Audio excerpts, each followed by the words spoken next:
into the online broadcast network, AFTERBUZZ TV. Over 20 million weekly downloads in over 150 countries, and your number one source for after-show entertainment.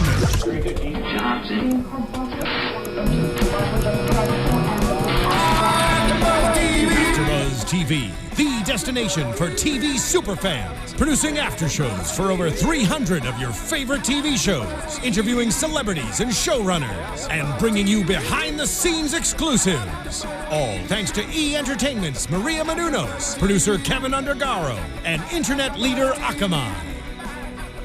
Now, let the buzz begin!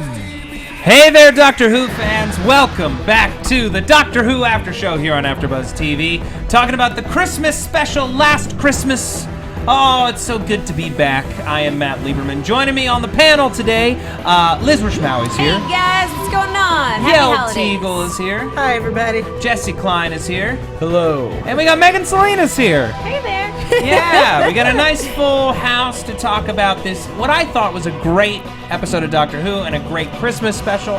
For me personally, the Christmas specials are incredibly dicey, okay? They can either be great, you know, we're talking about the Christmas Invasion, we're talking about the Snowmen, are two big standouts. I even have a big soft spot for A Christmas Carol, but sometimes they can be just really, really bad. Dare I say the Doctor, the Widow, and the Wardrobe. Yeah, sure. Yeah. So it was a real relief to have like just a solid, very sci-fi-y outing this week. Definitely a blend of some popular films. Mm-hmm. Sure. And we're going to get into it in just a moment. Of course, as always, we welcome people who are watching live to live tweet us your thoughts on the episode. My Twitter, as always, is at Matt Lieberman. That's MattLieberman. Hey guys, I'm Liz Rishmawy. You can catch me and follow me on Twitter at Lizzie Mawy. That's LIZZYMAWY. I'm Yael. You can tweet me at Yael Tygiel. That's YAELTYGIEL. And I'm Jesse Klein. You can find me at JessKlein1. That's JESSKLEIN, the number 1.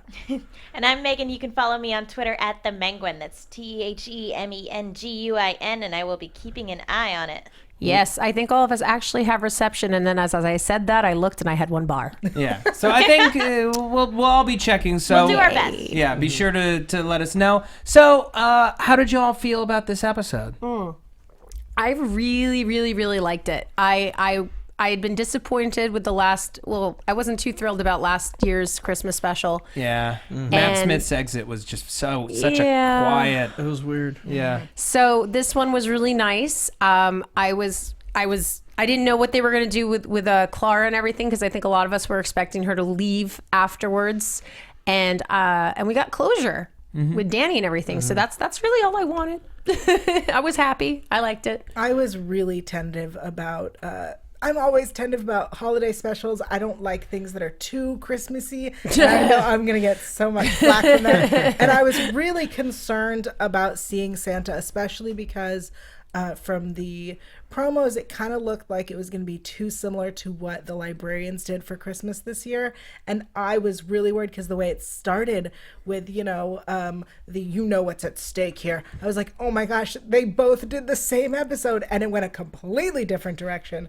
And I loved how it ended up. Yeah. It was great. I really liked it. Anytime I get to see Capaldi and Frost just chew up stage like that, really, I feel like there were a lot of times where like you two just improvise for a little bit. Yeah, just hang out and have fun. Just be crotchety at one another. Go. Yeah, so that was really enjoyable, and you put that around like a fun, interesting like sci-fi story. You got Jesse Klein right there, man. Yeah. I had fun with this one. I don't know quite what I was expecting.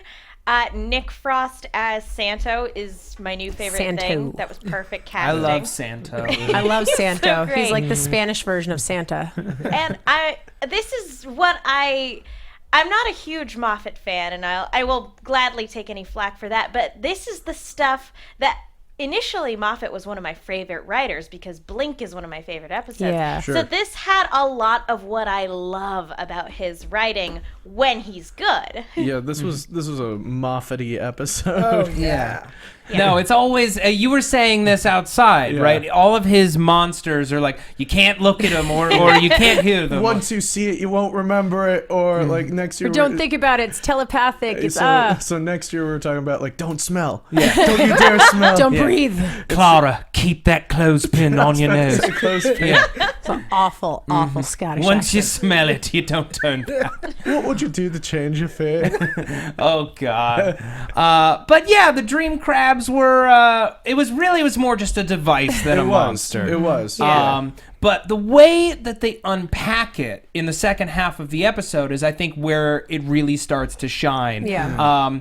Everything feels like, that's the thing. Everything at the top is left intentionally vague. Every problem that I expected to have with this episode was on purpose to remind us that it was a dream. Yeah. And can I just say how happy I am? Because as soon as I saw the monsters and in the scene where they're all like, oh God, they're coming from the ceiling, I'm like, oh God, they're ripping off aliens. But then the fact that they make fun of it and they have the characters say, oh, it's like Alien, you know, the face hugger.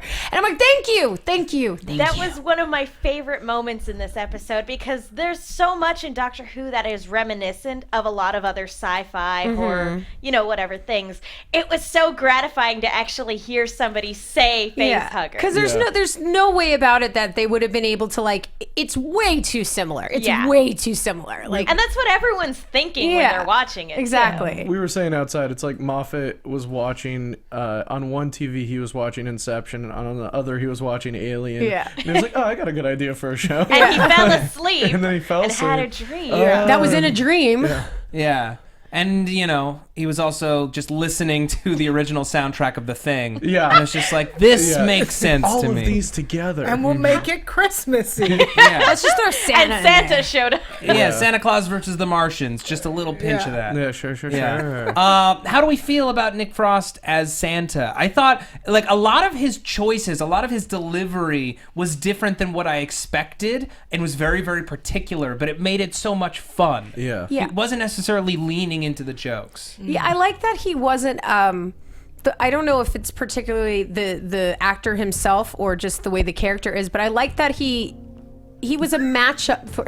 Okay, everyone, have we seen each other this entire time? We've got to do a blood test real quick. Wait a minute. Megan wasn't originally going to be on the show today. Oh, Oh God. my god. And she left to go to her car, and then she came back and didn't have her Guys. coat. And now her coat isn't here. Yeah. What happened to your coat, What happened Megan? to the DVDs? Guys, come on. There's Just no this car. is like a basic request. Oh, brother. But like I was saying, I really like that that you have this character that's Santa Claus, and he's on par with like the crotchety, snippety kind of like, you know, like attitude that Capaldi has in The Doctor. Like, and he's not like, oh, this ho jolly guy that like he can take a joke, he can dish it back. Like, I really like that. And again, I don't know if that's this particular actor and what he brought, or if that's what they wanted, but it worked out really good. Also, guys, can we talk about a guy being called Frost and on a Christmas episode? Nick Frost, yeah. His name is Nick Frost. I mean, But, come on. It's like his parents knew. Also, well, it makes sense. Like, the reason I think why he's so punchy like that and why he's kind of crotchety is because he is a device that the Doctor's subconscious is using to help people wake up. So, like, it kind of makes sense that he's like this crotchety, kind of punchy. I just like saying crotchety. Or we just say crotchety. yeah. It's got the word crotch in it, so it's fun, and it feels salacious. But it makes sense that he's like that he's kind of like given as good as he gets, you know? Like, Yeah. And just like, who are you gonna call? Well, that's the thing, is ultimately there's two ways to look at this episode, or at least one aspect of this episode, because the Doctor and Clara are in one extra layer of dream that the rest of the folks that we're trying to rescue aren't. Even, I just want to say, what if they weren't even there? Well, that's what I'm saying. Yeah. Either they weren't real at all. Tall. Tall. Yes, they weren't real at all. We're yeah. tall. Or, right? No. Okay, Stop it We're now. sorry, Yeah. UK fans. Okay. Or the Doctor and Clara were the first ones in the dream, which would make the Santa Claus construct come from them. It would stem from them first. Yeah. I mean, to argue for the latter instead of the former. Yeah. I feel like if it was that those people didn't exist, then from a storytelling standpoint, then why would you show them waking up in their real world? Right. If the Doctor and Clara aren't there to observe Yeah, it. that would be for our benefit as an audience That to would be trick for us. the audience to trick us and to further trick us into something which doesn't make sense. Yeah. Like, it would be like purposefully deceitful, which is bad storytelling. But then again, dreams can bounce around. They can, but without the Doctor or Clara as the observer, it wouldn't make sense to see that.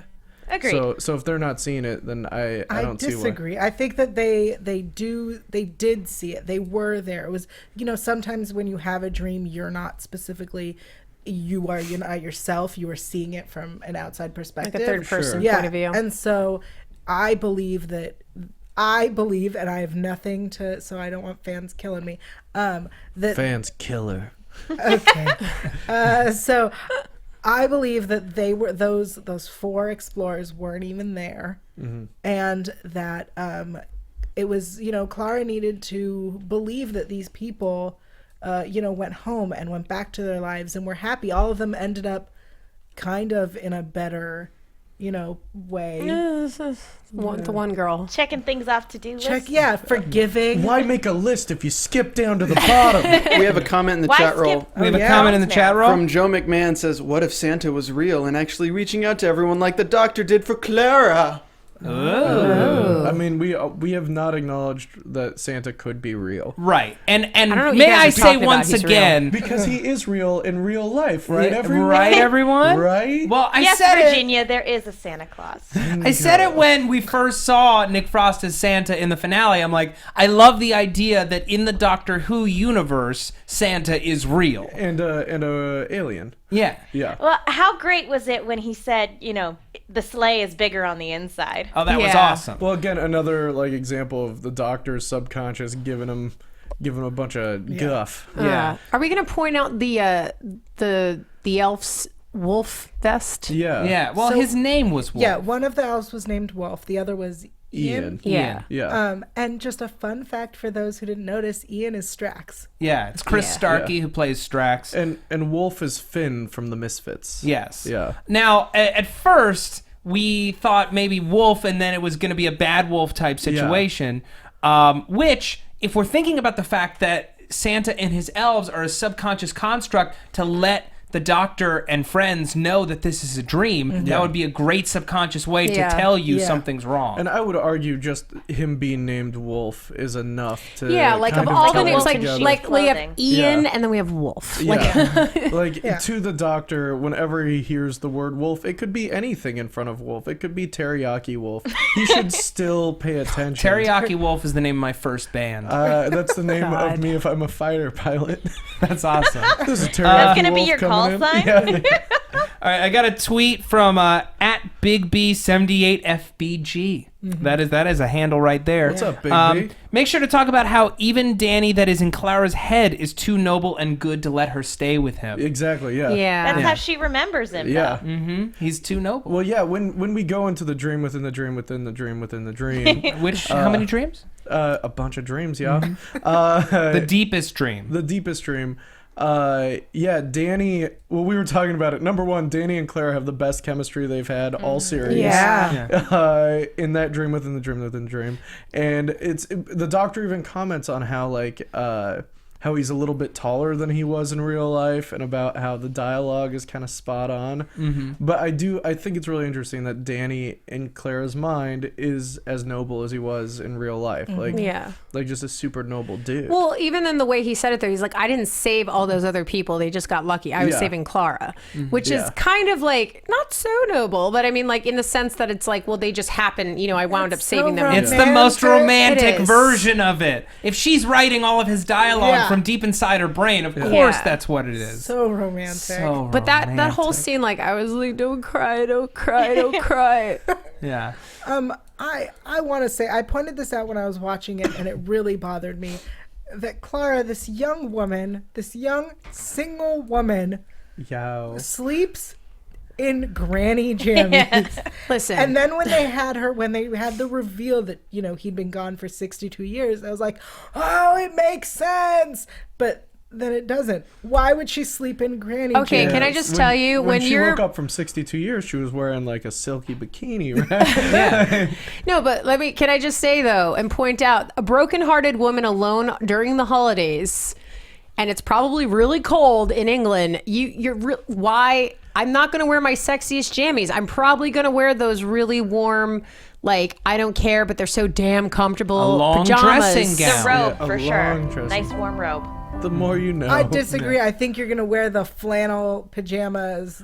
The flannel jams. That hasn't she pants totally on top. worn on this show before? Yeah. I'm just saying, Something like like, that? I'm not a garter belt to I'm not gonna bed. diss her on her choice of wardrobe alone during the holidays. I'm gonna be honest. I feel like there was either an old their costumer is either an old lady or an old man. It's like, this is fashionable. This is what how old is she supposed to be? Like 30 something? No, Like not even. 24. Like 24, Oh, 25. I don't know. Yeah. Everyone's bundled up in this episode. Yeah. The It's weather outside Christmas. is frightful. I mean, even that whole line be like, "What's underneath my Santa suit?" Well, you're too shy to wear less than 2 layers. If you're just joining us, this is Pajama Chat. We have a question from the chat roll relayed to us from Ryan Witalson on Twitter. What's up, Ryan? What do you think of the companion potential of Faye Marseille's character? I assume he's talking about Shona. Yeah. I love her so much. I mean, Yeah. I really like that character. The introduction of her dancing is such a Great. Yeah. such a good intro. Yeah. Really makes her likable almost immediately, and arguing about whether or not she has to go to the bathroom. Yeah. And how Also- rude it is, and it's kind of perverted. Yeah. 3 little words. My Little Pony. Yeah. Yeah. Yeah. And the whole line where she was talking about, like, he touched my leg or patted my leg or Yeah. something like that. Yeah, shame that man. But by the way, he's in a dream. Okay, you can't hold a guy accountable for what he does in a dream. If we all got mad at each other for all of these sexually impropriate things Stop list looking them. at me. that we do Stop in looking at dreams, me. I wasn't looking at you until you said stop looking That's at me. not You're true. like the woman at a party who's like, don't Oh my make God, me you dance. guys, Don't stop make me it." dance. Okay, fine, I'll dance. Listen, just to be fair, let's list all the sexual things we've done in our dreams. No. Starting at 50 and Not- going down. no Welcome time. to Pajama I don't Talk. know. Yeah. Bad feeling about this. Okay, I think this is as good as a time as any to give some some iTunes shout-outs. Yeah. Okay. May I do so? Please. Folks, if you've never listened to this podcast before, and that may very well be possible, as it is the Christmas special, and maybe you weren't listening during the main season. If so, welcome to the show. I'm so glad that you're here. The best way that you can support AfterBuzz TV is to go to iTunes, rate and review the shows that you listen to or that you watch on YouTube. It is quick, it is easy, and it just takes a little moment. It doesn't cost any of your money. Did you know that we here at AfterBuzz TV, coming into the coming season, we are going to be doing like over 100 shows a week here. Ooh. We're going to be producing so much content, more than we ever have before. AfterBuzz TV is the largest provider of after-show content anywhere on the web. You can look it up. It's the truth. We have the widest array of shows anywhere. And if you like a show, we probably have it. So check out all of our offerings, rate and review the shows. It helps support us, helps keep our lights on and our doors open. It helps us get the sponsors that do so, okay? Okay. And also you get a great shout out here on the show. He didn't forget almost. As he forgets his password. No, it's the touch ooh. ID. You guys hear my It's very Seth fancy. Rogen laugh there? Yeah, it was weird. It was really solid.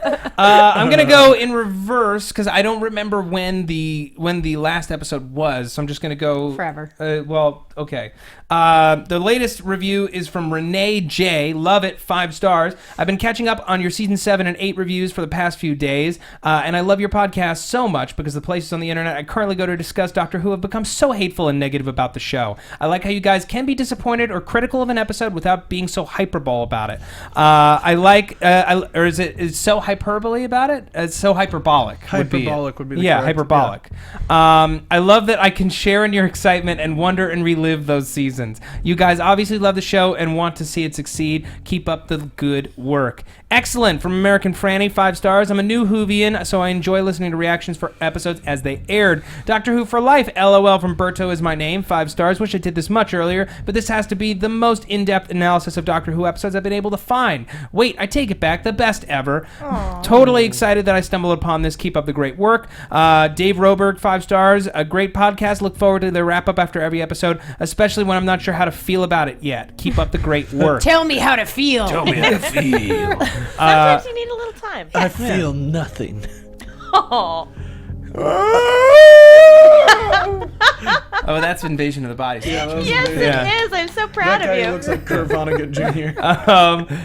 A Stein 9, 5 stars. I came from YouTube and love this podcast. Kendra 1129, love the podcast. Can't wait to listen to Matt and all the co-hosts on my hour-long commute as it starts off my Tuesdays off right. Keep up the great commentary. Revisited first episodes, consistently great podcast from Layla Plus 2, 5 stars. At this end of season 8, I returned to the earliest podcast of AfterBuzz. The podcast has been on their game from the beginning, not silly in it. The hosts do not take themselves too seriously. Perfect reflections on the plot and Never have filmmaking to for worry about casual this. fan and diehard Whovians.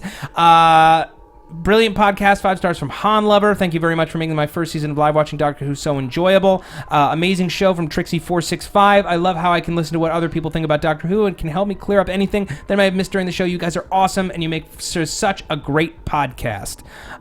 Thank you all so much for your reviews. And your ratings, please keep them coming. We're currently sitting at 205, which is awesome, which is great, but we can do a hell of a lot better. We could probably do 210, 215. Oh, no, sir. I decree. Is this Alien? I decree that we can get 250 by the time the next season of the show comes on. Decree it, New Year's sir. I resolution. decree it. Decree made. Make it so. Put it at Wrong the show. Doesn't matter. bottom of your checklist. Yeah. So that you can start there. So you can start there. Yeah, she forgave Dave, guys. If Shona can forgive Dave with her messy apartment, straight out of the beginning of a romantic comedy. Yeah. Was Shona Bridget Jones? Was Shona supposed to be skinny Bridget Jones? Skinny? Skinnier Bridget Jones. Well, no, I don't know. that's Does what- I Bridget thought- Jones have dance moves like that? No. No. think so. Skinnier Bridget Jones. Was she? Okay. Yeah, but the whole point. I didn't think Bridget Jones was that big. Well, Renee Zellweger would always have to gain weight to play Bridget All right. Jones. Well, let's get guys. Welcome to Pajama Chat. Pajama tat. Pajama Tat. Next, we'll be talking about Love Actually. Yay! Let's do another Christmas film. But in any case, all of Love Actually. Okay.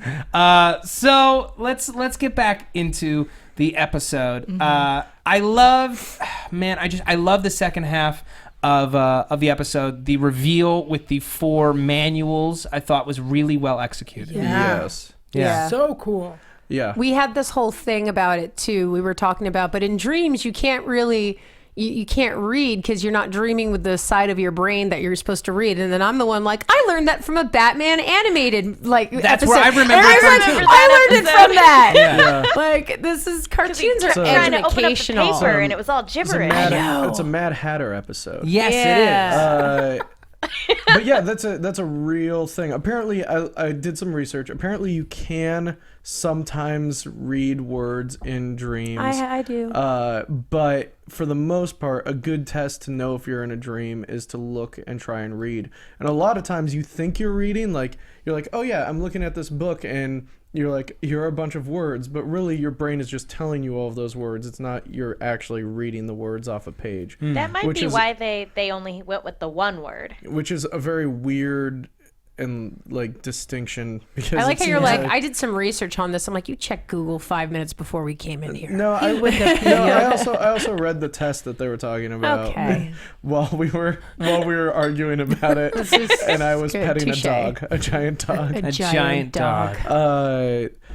Look for photos of that on Matt's Instagram. Somehow my Instagram has become like 20% Jesse Klein and giant dogs. Yep. That's good. Yeah. Another really interesting thing that happens in this episode that we talked about, or that doesn't happen, is that one of the fastest and easiest ways to wake yourself up, and they do it in Inception, is to fall. Yeah. And they're all in Santa's sleigh, and they're like, "Wish yourself home." And I was like, Jump! "Push him out of the sleigh." Yeah. They'll all wake up. Yeah. Also, how adorable was Capaldi driving the Yeah, sleigh? so cute. I'm riding a sleigh. Yippee-yi-yay! Yeah. Oh my God, it was so God. cheesy. Do you think the Yippee-yi-yay was a little bit of a nod to Die Hard? Yes. As a Christmas It was episode? like half Die Hard, half Anakin Skywalker in episode 1. I'm God. doing it! Yippee! He actually says yippee. I know. Yeah.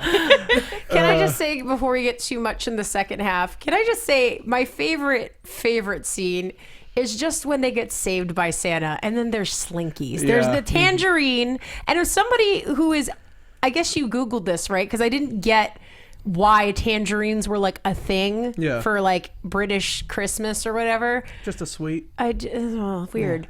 But anyway, but it's just the way it's like the tangerine, and then it's like the Slinkies, and then the robots, and I was really hoping that there would be like a little mini like Cyberman robot, but I think it would confuse people too much, like like, oh God, Cybermen are in this. No, it's just a toy. Right. But I love that whole scene so much, and it made me laugh. And then he has the whole scene with like freaking like Hi-Ho Silver or something like that with Rudolph. It was just so awesome. So patently ridiculous. Yeah. Oh my God. Well, yeah, I mean, leading up to the second half, like it plays very much like a typical Doctor Who episode where it's like, okay, here is the creature, here is the setup. Like, these are things that when you look at them, they then realize that you're looking at them, and that wakes them up, and then they try and eat you with their weird face things. Which open up and reveal face. Which open up and reveal face. Your face. Your face. Yeah. Which open up and reveal your face. And they're messing with you mentally, so like you can't believe anything that's going on, and then it goes into dream within a dream, and then we get an Inception mode in the second half, which really kind of pushes the entire second half. I really enjoyed the way it was paced this episode. Yeah. It felt like a couple times on Moffat episodes, it feels like it's paced poorly, and this was a really well paced episode. Yeah. Oh yeah. The first half was like, here are all these confusing questions that we're giving you pieces of information, and it just builds and builds, and then it slowly unfolds perfectly. Yeah. But what's great about it is it's almost like a hairpin turn twist where we now must double back across everything we saw, and then even further back to before we met our heroes at the beginning of the episode, which is just like a wonderful way to structure it. Yeah. Yeah.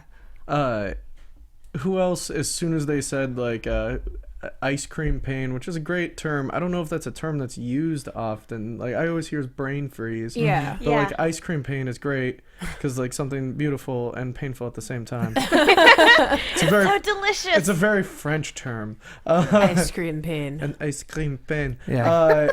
But as soon as they said it, I was like, I think I got one of those. It's like I think I feel one of those. Yeah. No, I did not. Just a have that. little bit. Yeah, I feel like a little bit. I got a little ice cream pain going on. Yeah.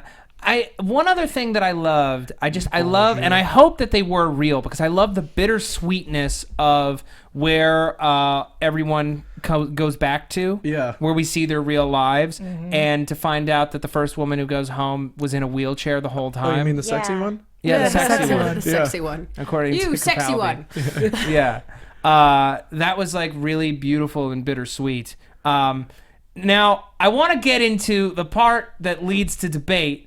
I want to talk about gender messages in this episode. Yeah, sure. Let's do Because I that. feel like they kind of crisscross and go all over the place. Crisscross. Yeah, crisscross. Yep. First of all, Shona is like, doing her best to be brave. She's kind of awesome in this dream reality. Yeah. But then she goes back home and she's just like, she's got this messy apartment. The first thing she decides to do is forgive Dave, forgive this guy.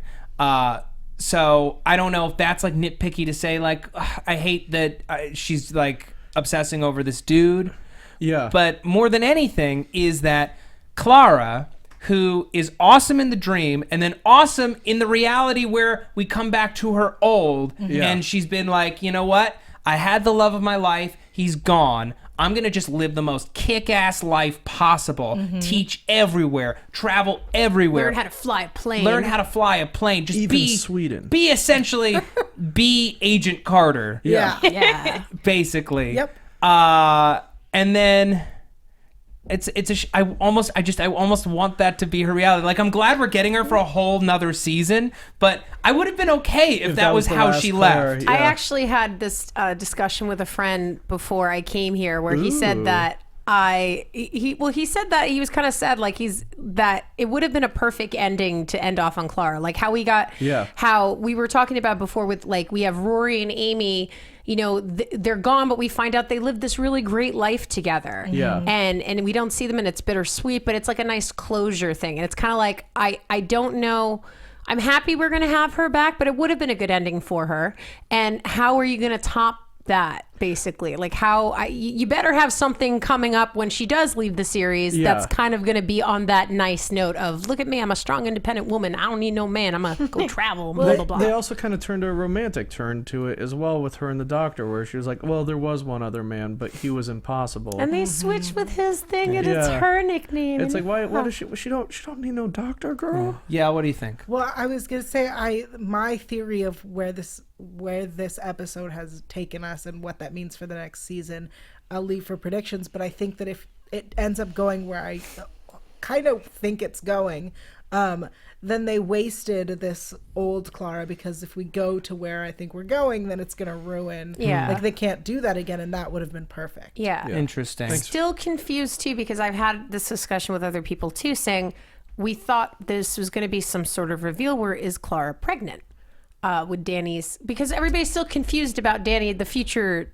Danny kid, Orson, and how there was this whole discussion about the timelines, and it's like, well, maybe that's because it happened in a time where they traveled into the future before Danny ever died. Yes. So nobody knew, like, that was still a potential, but now it's changed, so maybe he doesn't exist. And he's like, well, I thought, and there was a whole thing with fixed timelines and the whole Doctor Who confusion, you know, like. Well, here we'll get into that. Did Claire drink any champagne this entire episode? No. Stop it. I want to hear what Megan has to say about the old Clara and any kind of gender stuff. I'm conflicted because I do like the idea of this particular Clara. And it would have been, I'm so happy that, because I've grown to like her so much, I'm really happy that we have more time with her, that we for sure have another season with her. So I'm okay with that. It would have been a great send-off. What I more have kind of an issue with isn't so much, you know, the old Clara in this particular scene. The thing that I kind of have just a little nitpicky in terms of gender representation was that the doctor was the one that always had to wake her up. And again, that's just kind of nitpicky because he was always able to wake himself up and he had to be the one to wake her up. But it was every single go. It would have been nice if she had been the one to save him at least one of the rounds. Yeah, because the dream within a dream within a dream, he saved her. Whatever, because that was the first time we had seen it. But each subsequent time, he needed to wake her up. And I can understand to an extent. It's a dream. The lighting is very beautiful. It's very pleasant. You're hanging out on a sleigh with, on a sled with Nick Frost. That's pretty cool. But the other just, again, real nitpicky thing that I had was I was really disappointed that the scientist didn't turn to actually be a scientist. Yeah. She sold perfume. Yeah. None of these people that were on this, North Pole, whatever they were supposed to be doing there, none of them were actually scientists. Yeah, I know. At least there was that. I mean, for all we know, though, the dude could have been a scientist, but he's dead. Yeah. But he's a knee toucher, so... Assuming he actually existed, he died. Are we going to talk about who his father is? So our knee-touching scientist... Albert. He had a name?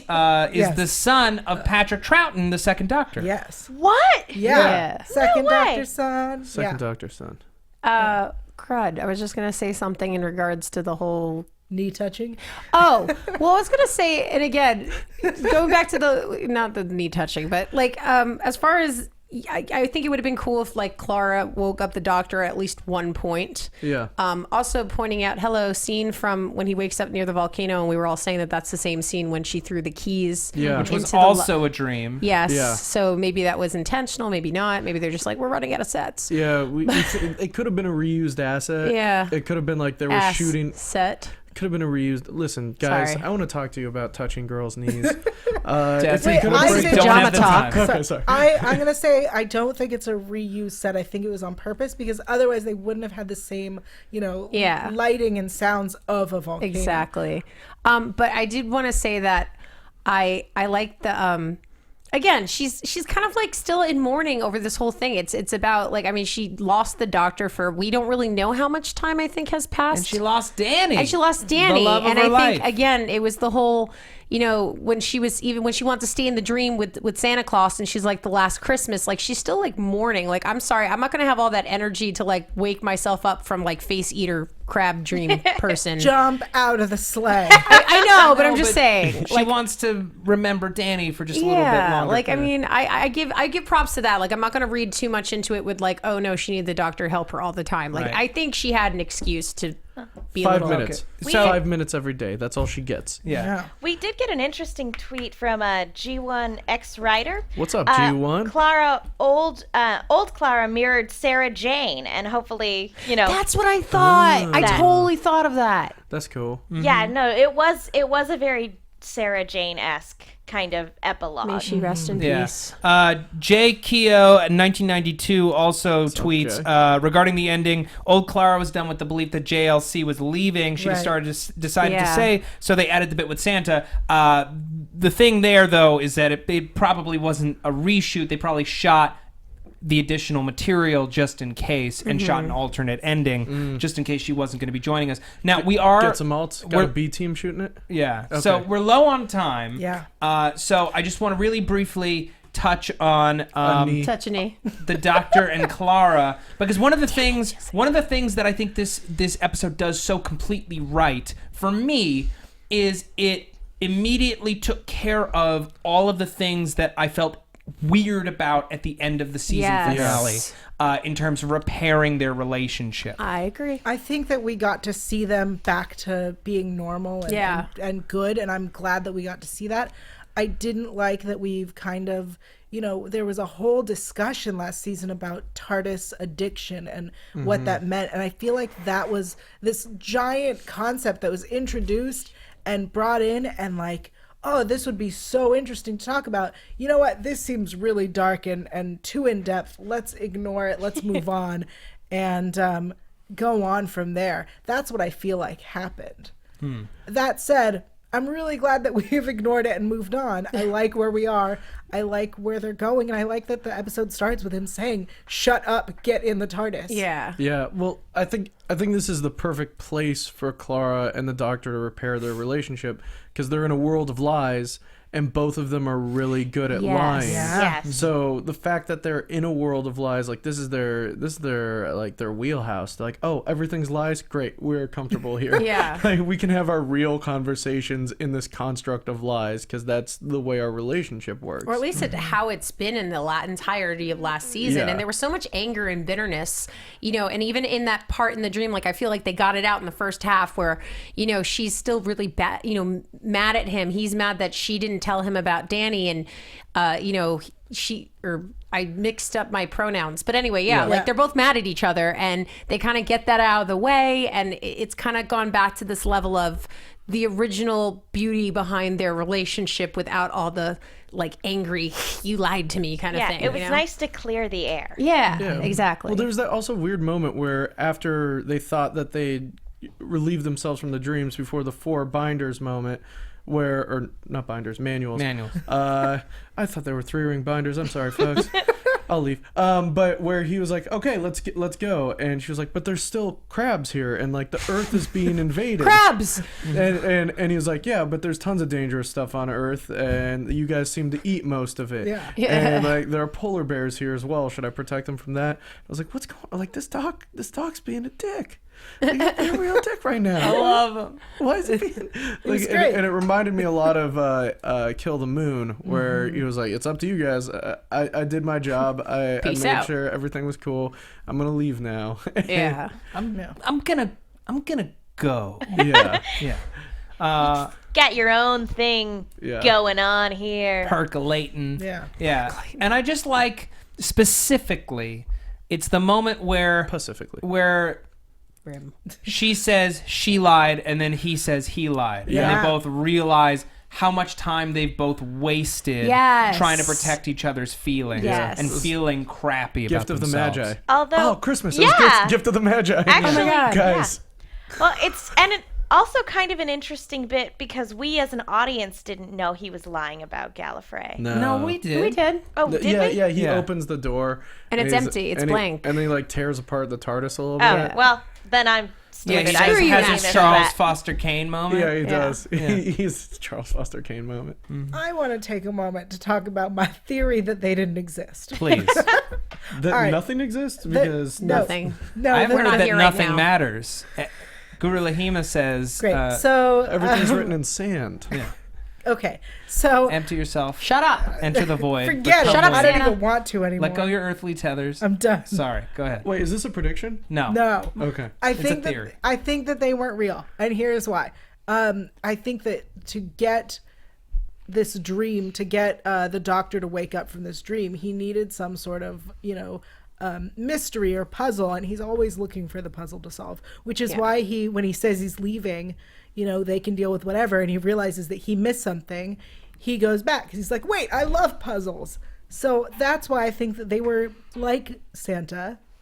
They were there to, serve a purpose to help him figure out that he was dreaming to begin with. Thus, I think they're not real. If that's true, then I think that's poor storytelling construct to show Moffat. them. I know it's Moffat, but to show them waking up without the It's them unmotivated there, filmmaking. Then why would you show that? Like For the audience to feel happy. Granted, I know, but then the audience is purposefully being lied to. Yes. Doctor. the really sucky thing about that is that because there are so many layers of the dream world, we as an audience can't rely 100% on what we're seeing as being fact. I would like to believe that in this episode that they were real people, but I could easily see Yael's debate about it going the other way. I mean, I can easily see it. It's just that would be an annoying thing. Yeah. I would be mad. agree, Yeah. but I think that's I would just be really sad because I really liked the dancing girl. Yeah. And Shona was personally, amazing. I think that just these humans got jumped in by these crabs a little late. Like, they just didn't have as many dream cycles. Like, that's what I prefer to believe because it makes the filmmaking make sense. So Yeah. why, here's the question that is brought up is, so the Doctor was dreaming and he says Clara was clearly on his mind and his imagination. That's why she was also brought in and they attacked her, whatever. Why these 4 random people were brought there? What about the rest of the world or the rest of England or the rest of between wherever the Doctor was and where Clara is on this ley line? Who else So was... what you're saying is it makes more sense that dream crabs would find Clara based on her whatever signature through the TARDIS and only Clara, rather than there being just 5 loose dream crabs on the planet. I mean, Yes. here's the thing: we never even really learn why there are dream crabs, and why there Moffat. why there was Aliens. one on that volcano that the Doctor was in. Oh, well, next you're going to want to know why there's robots in Sherwood. Or you're going to want to know But we why got- there's a dinosaur in the this Thames. is- But all those got explained. and This this was is an unmotivated attack. which I think goes to my super excited prediction. I think that I'm right. Okay. I mean, I can't argue against it, other than it would be bad storytelling. Yeah, all Which right. I don't think is an argument. Yeah, I don't either. Not on this show. We love this show. We do. Yes. Okay, I think it is time Oh, thank you. for predictions. And I love when it's just right there, the button. Yeah. I know. He's just got a button.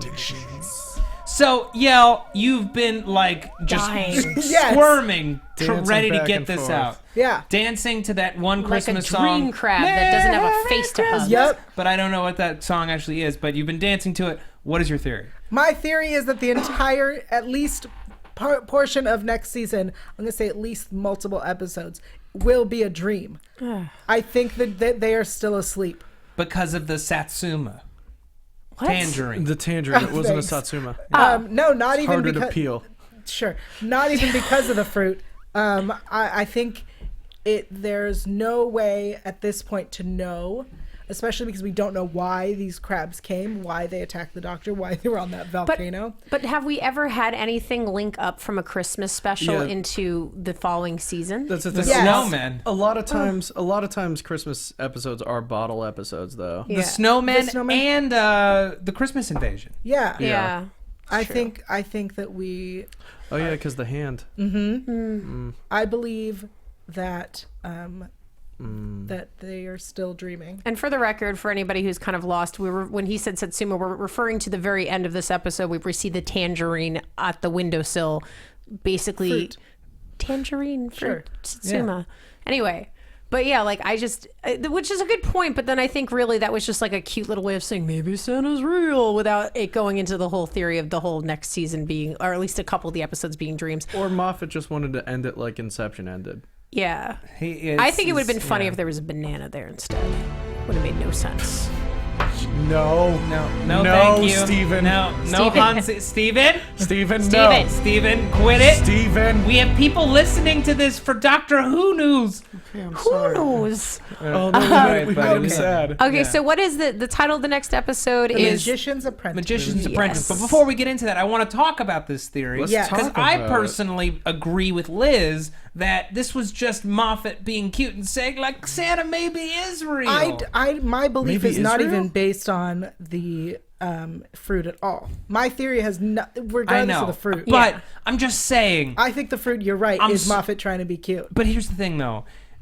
Spending even just part of next season in a dream is lame. It's really lame. It has been done before. It has been done to death. And this show is too good to do that. And the mechanics of dream crabs.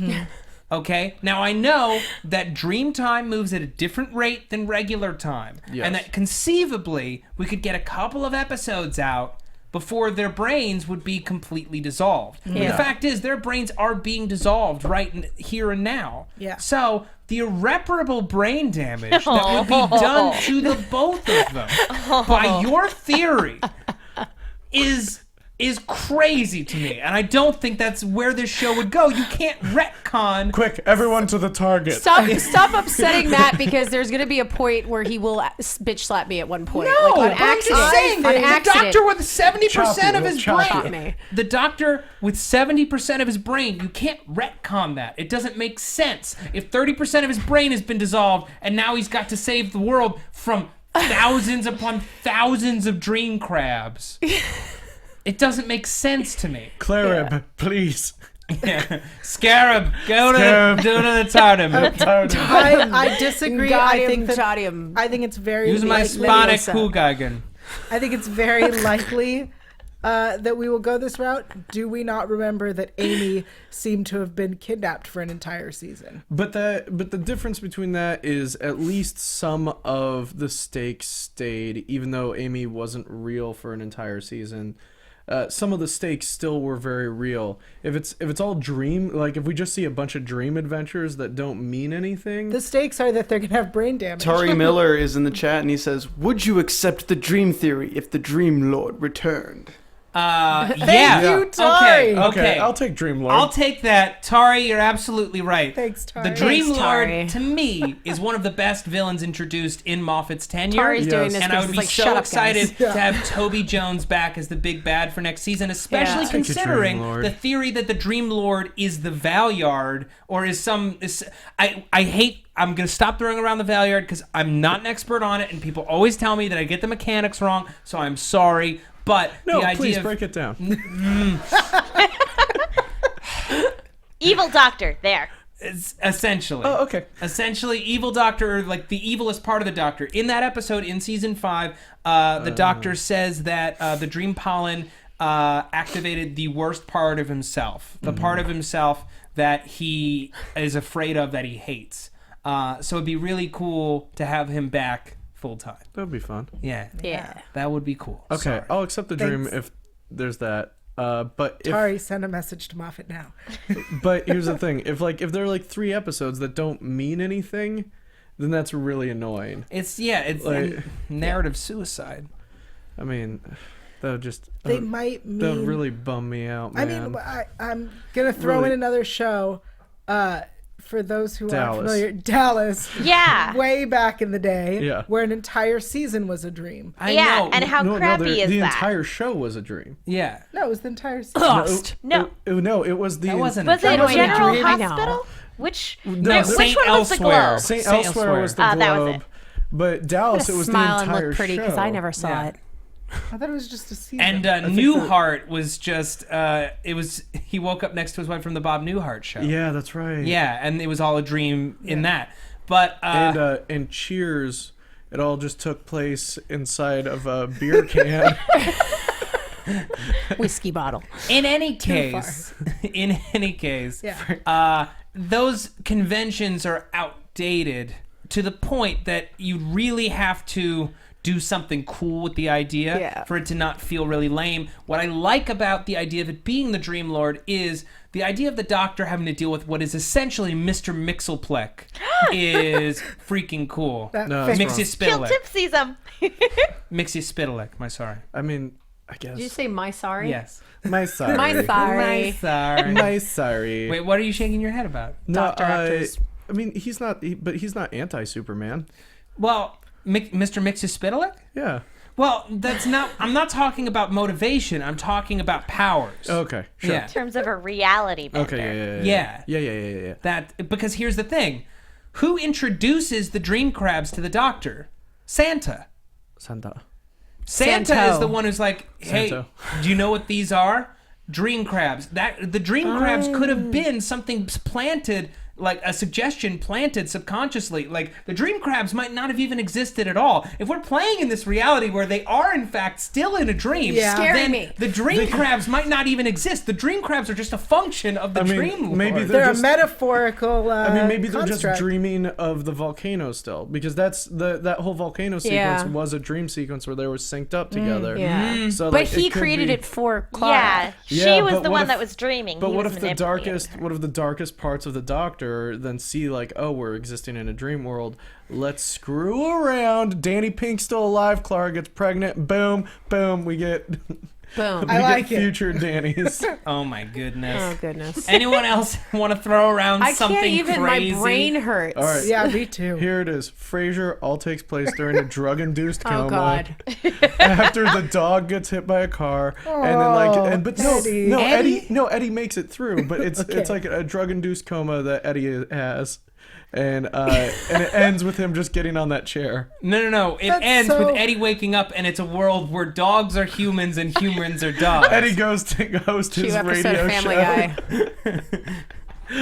I'm Eddie. What if the and Doctor I'm is just listening. going through regeneration right now, and it's all within this storyline? I don't like that. Nope. Steven, stick to your music. Swing and a miss. Oh, that's all right. Okay, well, folks, I want to thank you so much for tuning in and joining us. It's been a blast talking Yeah. about this episode. Sure. And I can't wait for this show to come back. Hopefully soon, Doctor Who Classics will be resuming with Zach Wilson at the helm. They've been doing a great job recapping all those old episodes, and you can find those still on our iTunes on the Doctor Who page. Okay, Liz Rishmawy, where can the people find you? Hey everybody, you can find me, Liz Rishmawy, on Twitter and Instagram at Lizzie Mawy. That's LIZZY-MAWY. And follow me, and I will let you know what other shows I will be doing soon, because we got new seasons coming up. All right, Yael. You can find me online at yael.tv. That's YAEL.tv. And if you think my theories are stupid, feel free to tweet at me at Yael Tygiel. That's YAELTYGIEL.